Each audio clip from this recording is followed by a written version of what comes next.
Hey team, Wade Wyant here with Red Wagon Advisors, and over the past few months I've been asking myself, what can I do to help, especially last month as things in this world have just continued to get more and more stressed around race equity and some of the challenges we still have here in the U.S.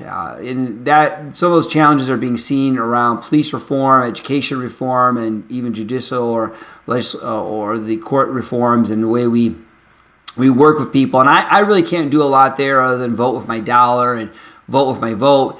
And I was trying to figure out, as a business leader, as an entrepreneur, as a consultant, a coach, someone who works with businesses every day and does a lot of advising, how could I help? How could my team help? We thought the best thing we could do is listen. And I wanted to put my words into action. And so we've gone out, we've reached out to some business leaders that I know, African American business leaders that I know in the community, and I've asked them to do a video series with me where I'll just be mostly listening, talking a little bit, but mostly listening and asking some key questions around what can businesses do better and how can businesses help. We cannot necessarily go in and reform the police, but we can give suggestions, we can give ideas, we can make recommendations, but we can also do other things. And I wanted to hear it directly from the community that's affected the most. And so I've gone out there and done the interviews. And so this is one of those interviews, and I really would ask you to tune into other ones and see what we were able to collect, some of these ideas. And more than anything, listen and take notes, because I think there's so much more as business leaders we can do. We just don't always know what to do. So I appreciate you watching this video, and I can't wait to get your response and hear what you're doing to try to help along some of the challenges we have here in the U.S. and just to make things better in general.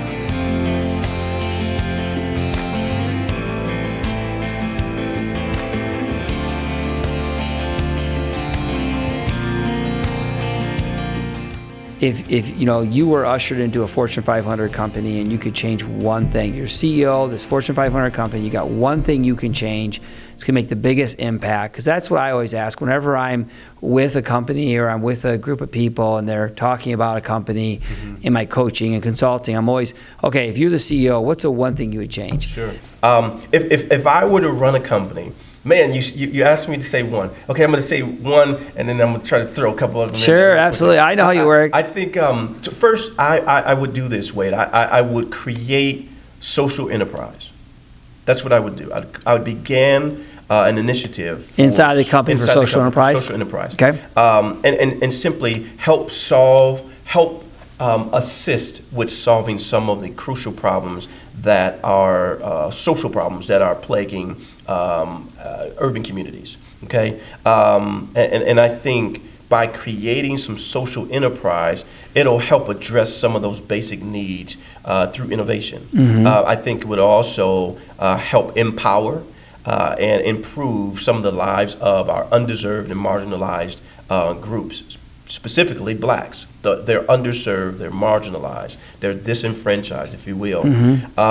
I would do a major overhaul or adjustment to hiring practices. I mean, again, I mentioned it earlier when it comes to executives being in office, being in position. I would do a major overhaul because there needs to be a variety of thought at the table. Sure. And there has to be a welcoming of a variety of thought at the table.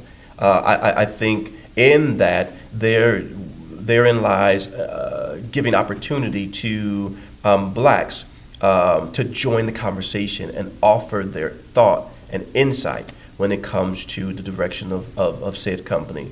And then I'll go back to a point that I made earlier. I think we would begin to distribute and allocate certain funds. Again, revenue, bottom line. We want to make sure that we keep those in context because that's the reason why we're in business. Sure. But I think we would begin initiatives of distributing and allocating some funds to invest in, again, specific businesses that people of color are frequenting in the community. And I think, again, by helping sustain some of those companies, black businesses begin to establish a name or brand, for themselves.